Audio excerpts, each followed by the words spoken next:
Good evening. Welcome to Real News Live on this beautiful Monday on the 9th of January. It's beautiful year 2023. How you guys doing tonight? Hi, Debbie Martin. Hi, Richard. Hi, Debbie Rogers. Hi, Nana. Hi, Greg. Hi, Linda. Hi, Lisa. Hi, Sandra. Hello, everybody else. Please share the stream out so everybody can get to know what's going on. And as we get going here tonight, definitely share it out so people can see what's happening here and around the world and around America. Hi, Pam. Hi, Minnie. First, we're going to talk about American wallets taking a hit from a recession that's imminent. Of course, the recession has already taken a hit on most people's wallets, as people know. Inflation is an all-time high. I mean, price of eggs today, some places up to $9 a dozen. It is getting ridiculous out there. I mean, price of eggs really it gives you a context of everything. That's the reason we use that as our median. Eggs here, of course, are still going up, though. We're up to, right now, $7 a dozen here in Florida. $7 for a dozen eggs. It's just ridiculous.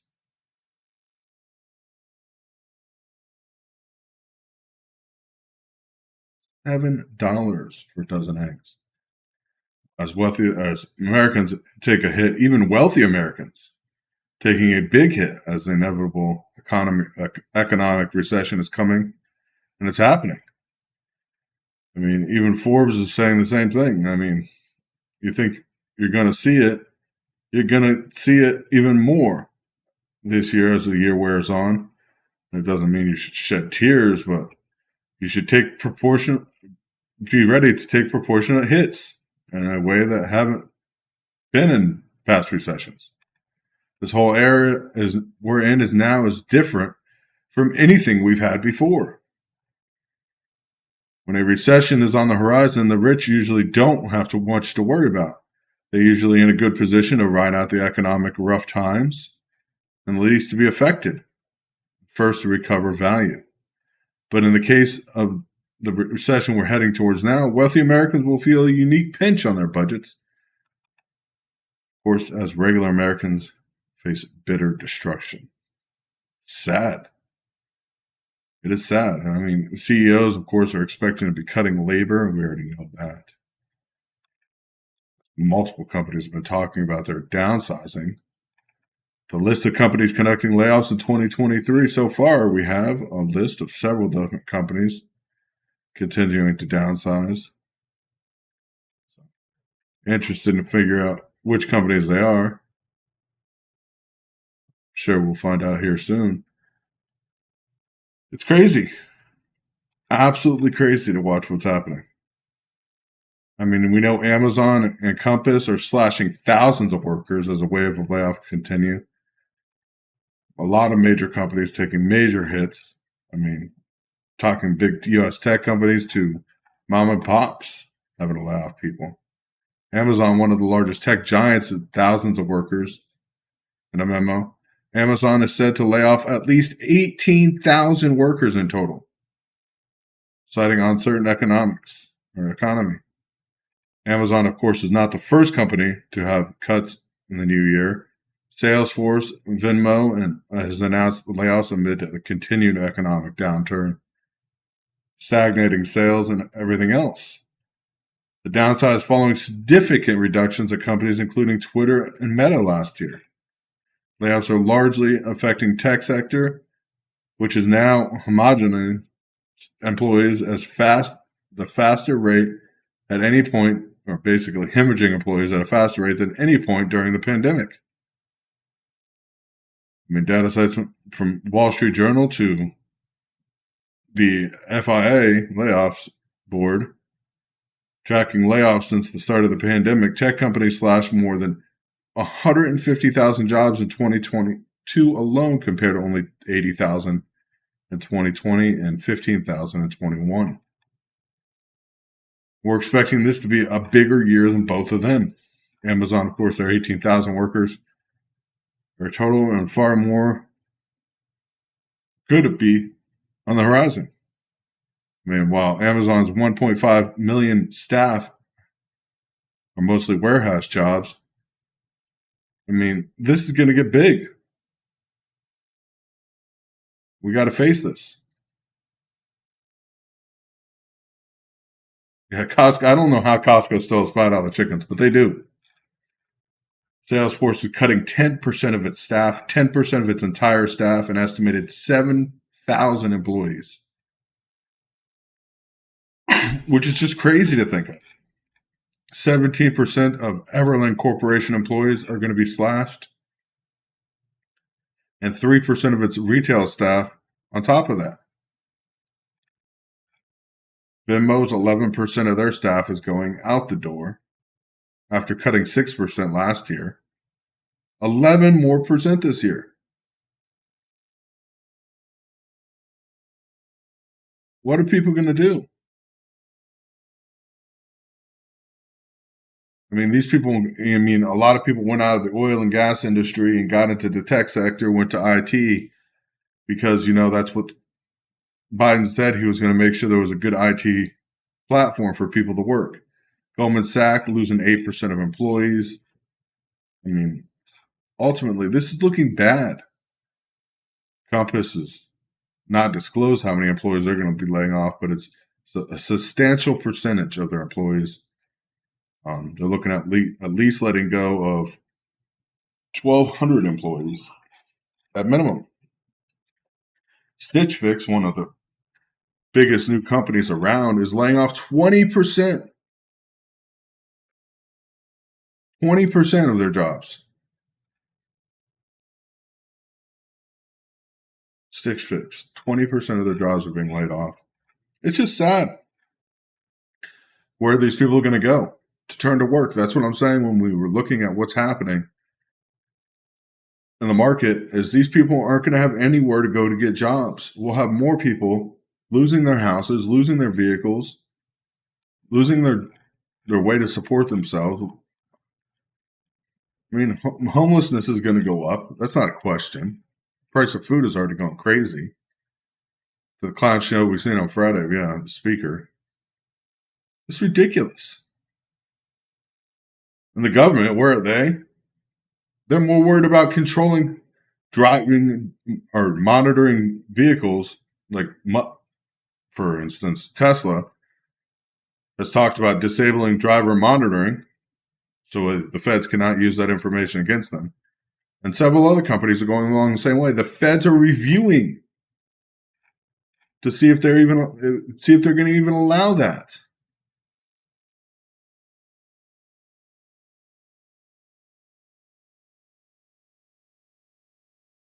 It's just ridiculous where the feds are stepping in once and again. Of course, the feds are also considering banning natural gas stoves. A new study that found 1 in 8 cases of childhood asthma could be caused by exposure to gas stoves is leading the fight to ban gas stoves, as the U.S. Consumer Product Safety Commission is considering banning gas stoves, citing mounting research linking them to appliances to a host of health issue problems, including asthma. I have a question. How many people heat their house with gas or use gas hot water or gas stoves? We're talking about not just the ban of gas stoves, but this is just the beginning. We're talking about regulation within your own household now, what you can and cannot use to heat your home, to cook your food. This is ridiculous. When does government overreach too much? This is where I stand a hard line. This is the reason I'm a constitutionalist, not a conservative nor a republic, because I believe truly that autonomy is your autonomy. If you want to use a gas stove in your house, that's your right. If you want to use gas heat or gas hot water, people up north, what are they going to do? Switch to oil? Yeah, because the carbon footprint is definitely better on that, and the fumes are much better burning oil for heat. Let me tell you, we already know that's not true. They already banned firewood in most of New York. Now natural gas. What next? Oil? Coal? Consumers won't be able to buy anything but electric from the grid, from government. Direct controlled government. Government has so much power that they're now taking on little things such as a gas stove or deciding whether they want to monitor your driving in your vehicle electronically and possibly issue speed tickets off of those. It's ridiculous. Where does the government get its rights? The only reason the government has any power at all right now is because of us. Us as American citizens, we give the government a power by allowing them to exist. Watching this, of course, every day get worse and worse. The feds keep trying to grab up more power as the country goes into deeper recession. Right now, I think food stamp stands at a maximum of $268 a person for one person. That's not enough to feed yourself with the price of goods. Flat top stove, it's really hard to light a cigarette. Induction stoves are really bad. But this is ridiculous. Why is the government even jumping into this? Of course, Biden heads to the border thinking it's going to make him closer to fixing the immigration problem. It does nothing. Heads there for a photo op on his way to a summit to Mexico. I mean, he visits a part of the border with high security, fencing, making sure there's a border there to protect him because he doesn't want to go to a part that he could be in a predicament. The photo op, obviously, to show that he's willing to go to the border. But really, what did he do?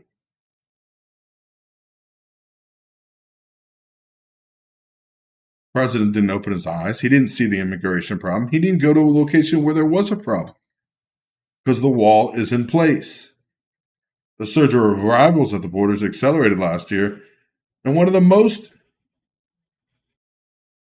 intractable problems of his presidency. One of the most, which there is no obvious answer. Even if you see the problem firsthand yourself, you'll say there's a problem. Biden, of course, goes to the border where there's not a problem. That's really funny.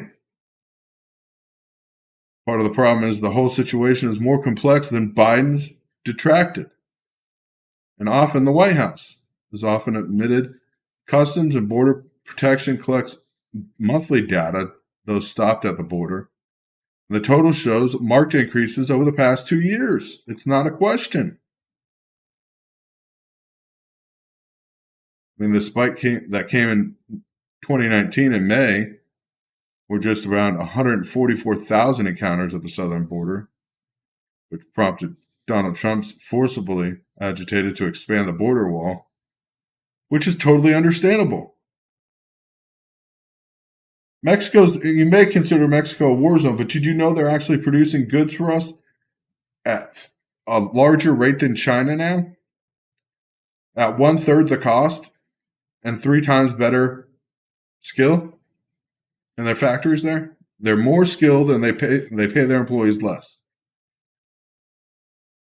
Really, we should be working with Mexico to build a border wall at the beginning of Mexico to stop them from even entering there, as Mexico would love to do that. I mean, this 38% increase of encounters is ridiculous. 38% increase in encounters. And that's not counting the people that are getting across the border that we can't even encounter because a lot of border checkpoints have been shut down to the point that there's not enough actual border and custom protection agents to actually administer them. It is getting sad. Title 42 removals have been dropping. Watching this happen. It's a double standard.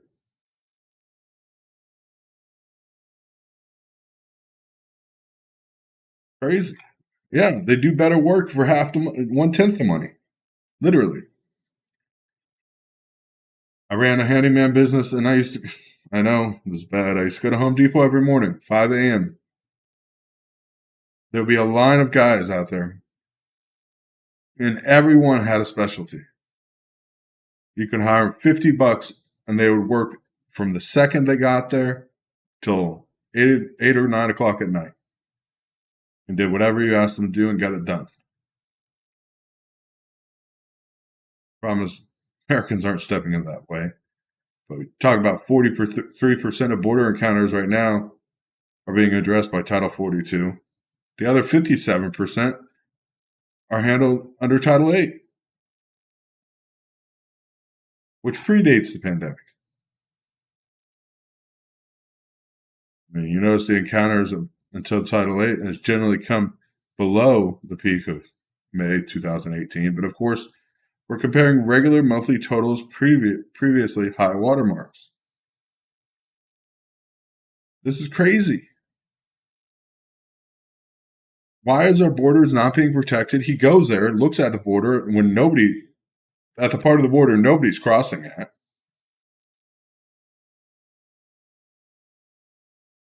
It's just sad. On the other hand, we have think tanks right now simulating predictions of what's going to happen if China invades Taiwan, and it really doesn't look good. China, of course, keeps edging its way towards more activity in Taiwan, and we're looking at losses on all sides, including the U.S., heavy losses at that. As war game situations of full-scale Chinese invasion of a self-governing island of Taiwan predicts heavy losses for all parties involved, including the U.S. and Japan. The Center for Staging and International Studies ran the simulations back of a 2026 Chinese invasion of Taiwan 24 times, drawing on historical data, observational research, and simulated events. Now, we haven't seen China fight a war since World War II. China has not been involved directly with fighting. So we have no clue of their true technology and true means at this point. This is based on the information we actually have, which is barely any. The heavy losses would be sustained. I mean, in most scenarios, the alliance between the U.S., Japan, and Taiwan barely defeats China. 3 out of 4 weeks of fighting, but at the losses of dozens of ships, hundreds of aircraft, and tens of thousands of troops. That's the good situation. That's if we win. That's if they have no new technology, no better technology than we, and they don't have any better strategy than they did back then. I'm sure they've advanced a long way. Of course, and that's what the recommendations say from them as well. They say the war is even riskier than even thought. Considering direct conflict is dangerous for everyone involved. I mean, yeah, the size of their military is beyond scary.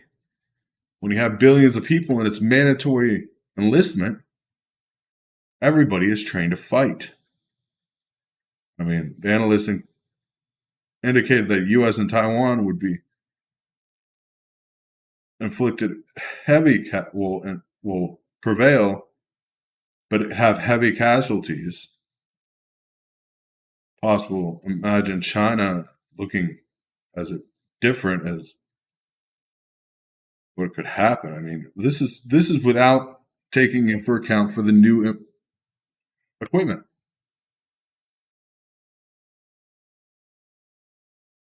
I mean, in recent years, China has increased its aggression, of course, towards Taiwan. We signed an agreement of the one China policy, but yet we're going directly against it every day, and this is part of what I'm talking about. Why the U.S., of course, abides by the one China policy or principle, which says Taiwan is part of China. We agree Taiwan is part of China, but is committed to informational relations with the island separate from China and supplying arms to Taipei. How is this appropriate? Hi, Dave. And you have the same last name as me. Every time I see it, I just think the same thing. Hi, Brian. Hi, Richard. And hi, Penny. I just seen you guys in here. Hi, Linda. It's crazy, though, watching what's happening. The U.S. would have to commit to a huge strategy in almost all its forces in the event of a Chinese invasion, making unclear how the U.S. force or American forces would respond.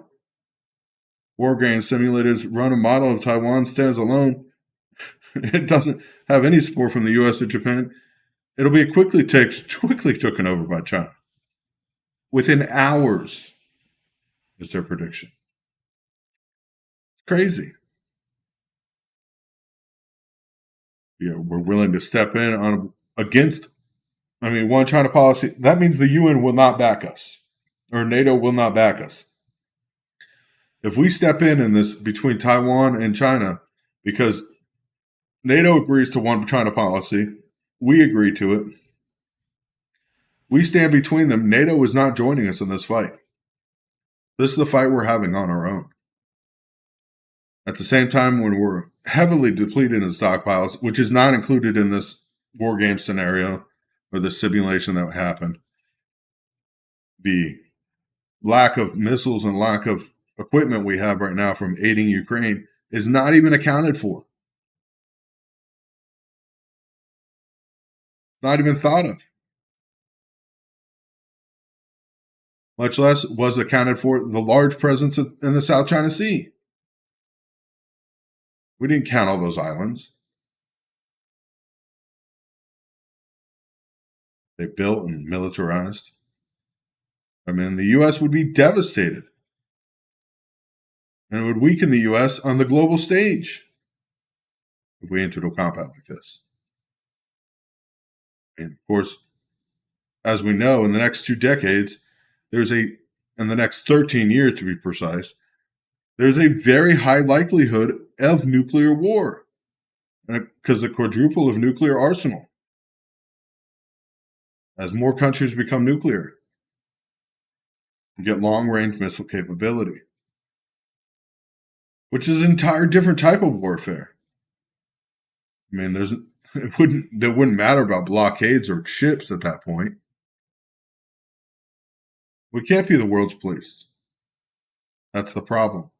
And we're still trying to be every day. I mean, just watching what's happening is ridiculous. Not only that, the U.S. is facing another wave of COVID, as health experts are warning, and over 7,000 nurses right now are deciding to strike in New York City. But this is very important to talk about because it's personally, I mean, my uncle is now sick, and he's been sick for about 2 weeks, and he didn't tell me he was sick. He's got the new variant, the XBB.1.5, so-called the Kraken. He's in his 60s, really healthy, exercises, plays baseball with 20-year-olds on a league, actively travels, had been vaccinated, every vaccine you needed. Now he's in the hospital. He has pneumonia and COVID. What good is this? As his new variant, of course, the Kraken is another potential COVID wave in the U.S., which is showing its obvious head here, as new cases of up to 18% of new cases now in the U.S. are showing to be the Kraken. I mean, this is crazy. It's crazy. If this is telling us one thing, we can't be oblivious. I know we're all tired of it. We're all against a force that we can't fight. I mean, and nobody wants to hear about this. This variant is very different. This variant is very quick to infect cells and evade immunity. Right now, it's not considered very deadly, but the problem is it's very contagious. And the faster a virus spreads, the more hosts it goes through, the better chance it is to produce a deadlier variant or deadlier offspring. As one person gets sick, just slight modifications that happen to the virus every time somebody gets it gives the possibility for something extremely deadly, like we know could happen because the study that they did at University of Boston made the virus 80% lethal, would kill 80% of people if it were to get out. Of course, we don't do gain of function that was strictly for vaccination reasons, according to Boston University. But I just want to stress that again, 80% of people would die. And that was a simple infection of a common cold strain and COVID at the same time. And COVID took on some of the characteristics. That's all it took in order to make that strain possible, as we know. It's gain of function, yes. It is. Whether we call it that or not, Linda, it is. They call it trying to stop the virus in its tracks. 7,000 nurses are going on strike across New York City right now. Crazy. 7,000 nurses being out. I mean, they want better pay, better working conditions, more staff. I mean, the strike began at 6 a.m. this morning in the Bronx and now at Sinai Hospital. They failed to reach any agreement with the hospital administration during the bargaining session on Sunday night. We knew this was coming. Right now, hospitals in New York City are really overwhelmed. Point of a strike there, it's going to cause more deaths and more trouble. Maybe not from COVID, but from everything else going on. I mean, they're offering 19.1% compound wage increase, which is a pretty good increase, 19% for a year, to create more than 170 new nursing positions ahead of the strike. This is what they were offering before these people striked. Nurses, of course, turned that down. Of course, they have been overworked and overstressed for the last several years now. As nurses have been forced to do more for less, we're seeing it happen. It's a statement of the 19.1% increase in wage proposal, and that nurses rejected the offer. So we don't know what they're actually looking for at this point, but we know they want more than that. The strike is expected to continue until an acceptable proposal is offered. I mean, this is crazy. Absolutely crazy.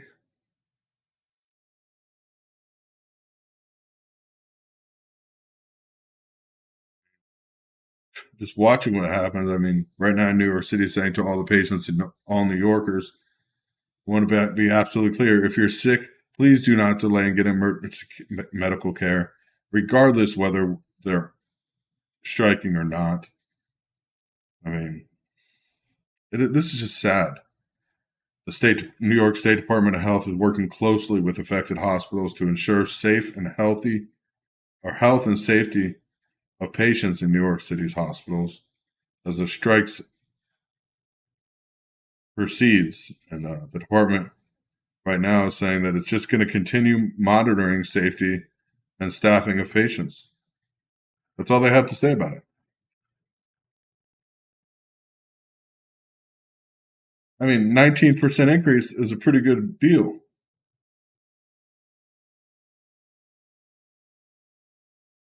19% increase in wages. I mean, one thing or another. Other news, though, this is crazy story that's come out. There was a report about 4 years ago, it was really widely dismissed that the ozone layer was healing itself and that it wasn't caused by greenhouse gases or anything the people did on Earth, that it was actually caused by volcanic activity back at the end of the last ice age. Now, the study that actually just came out that is proving this, the ozone is slowly healing itself, and there will be no hole by 2066. The ozone layer will be completely healed by 2026 or 2066. This is basically showing that this climate science was totally on their ass for a long time, as the protective ozone layer is slowly but noticeably healing at a pace that would fully mend the hole over Antarctica in about 43 years. 43 years. Wow, could you imagine that? I mean, 4 years ago, scientists' assessments found recovery in progress. Of course, everybody thought it was just a joke. saying there's no way these guys were quacks out there stating this. But now it shows the upper stratosphere in the ozone layer hole. We're seeing things getting better, as scientists are saying. The progress is slow, according to the reports, but of course, they're steady. I mean, the global average amount of ozone is 18 miles high in the atmosphere. We won't be back to the 1890s levels. We definitely will be back to normal by 2066. Bromine and chlorine levels have stopped growing and coming down, which really does help because bromine is one of the chemicals that does affect the ozone. And bromine is nothing more than chlorine exposed to sunlight with certain bacteria in the water. So big reservoirs. As we watch this is good news.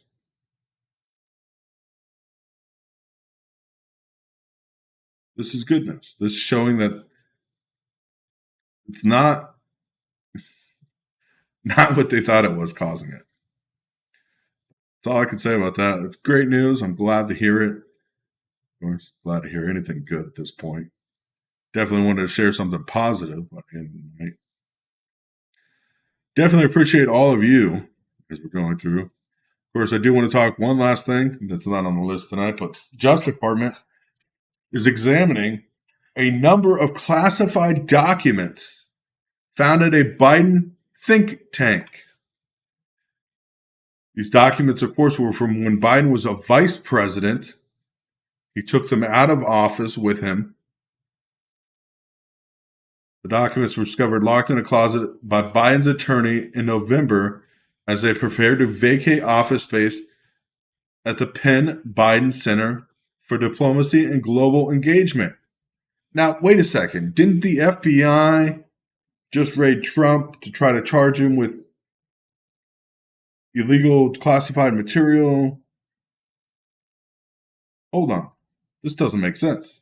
Why isn't Biden being charged at this point? The Justice Department is noticing this. This makes no sense, as the documents, of course, with classified markings. He was not president before this. Appear to be from the Obama administration and were found at a think tank in Washington, D.C., tied to President Joe Biden under his control. Hi, how you doing tonight? We're live on air. This is Chris. Hi, Chris. It's Deb. Hi, Deb. How you doing? I'm doing good, honey. Hey, can we talk about, all right, so we all watched the voting going live. And have you seen or heard any of the stuff that came out on why they held out for so long and that the deals, the 7 things that they wanted, they got? Can we talk about that? Not tonight. I'm going to bring that up. I'm going to set it up as a full story. I have to do more research with the stuff because I have to verify everything. Because I saw that today and I'm just like, all right, let's talk about that. Yeah. So we'll do this that. This Biden thing, though, with the Biden papers found is freaking crazy.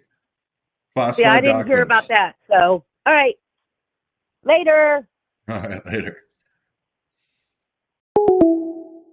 Yeah, these classified documents found in the Penn Biden Center for Diplomacy is ridiculous. They didn't turn them over. They had them until just now. I mean, it was just found.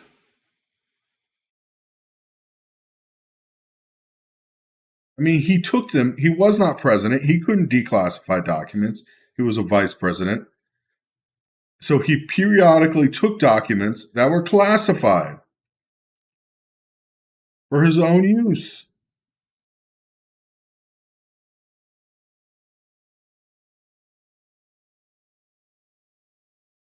This is crazy.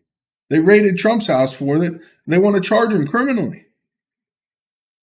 We have the vice president at the time, now he is president. He was a vice president at the time, took classified materials out of the White House. when he left and did not return them. These materials were discovered on November 2nd. We're just now hearing about it. As, of course, information is being leaked out. This is crazy. Last month, classified documents were found in Florida storage facility. Oh, 2 more documents were found in a storage facility last month. Turned over to the FBI right away. I mean, Trump posted on his Truth Social account about the documents from the Biden Center saying, when is the FBI going to raid the many homes of Joseph Biden? Perhaps even the White House. These documents were definitely not declassified because he had no right to. Biden's lawyers, of course, turned these documents in when they found them in a locked closet. So we have a lawyer that was not privy to classified information, found the documents, and then turned them over, which is even worse. Of course, the new chair of the House Oversight Committee told reporters tonight that he plans to send a letter to the White House Counsel Office and the National Archives requesting information about the related documents. This is ridiculous as they investigate Murcielago and Trump, which is totally uncommon to investigate a former president with classified documents because usually they can declassify anything they want, and that's what Trump claimed he did. Biden didn't have that right at the time. When he was leaving office in January 2017 and named the University of Pennsylvania's presidential practice professor and the head of his new think tank, he took these documents in there. Biden's used these for personal use. Of course, he said in a 2018 interview, back after the office was open, that he did not have access to classified information anymore. That was his claim. He told everybody he didn't have it. Biden, of course, did not answer any questions from reporters today. This is ridiculous. How many classified documents were found in his private office? That's what I want to know. And what were they? This is ridiculous oversight that the government needs to step in and do something about. Not natural gas use for heating food.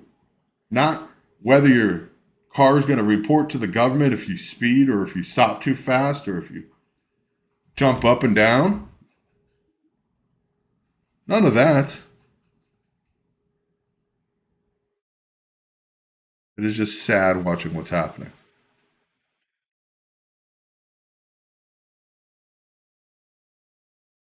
Yeah. Oh my goodness.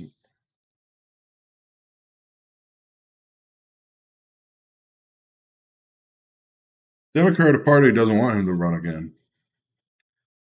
And honestly, it doesn't look like Trump's going to be able to get the nomination from the GOP as we're seeing DeSantis taking a large lead in the GOP now.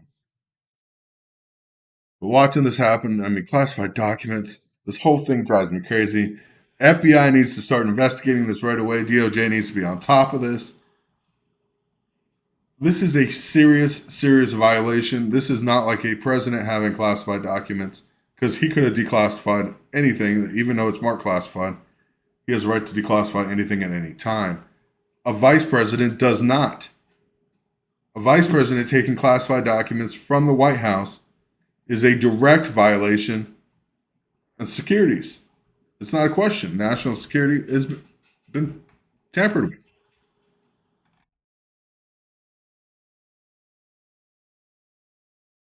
Crazy. We're watching what's happening out there. More and more garbage.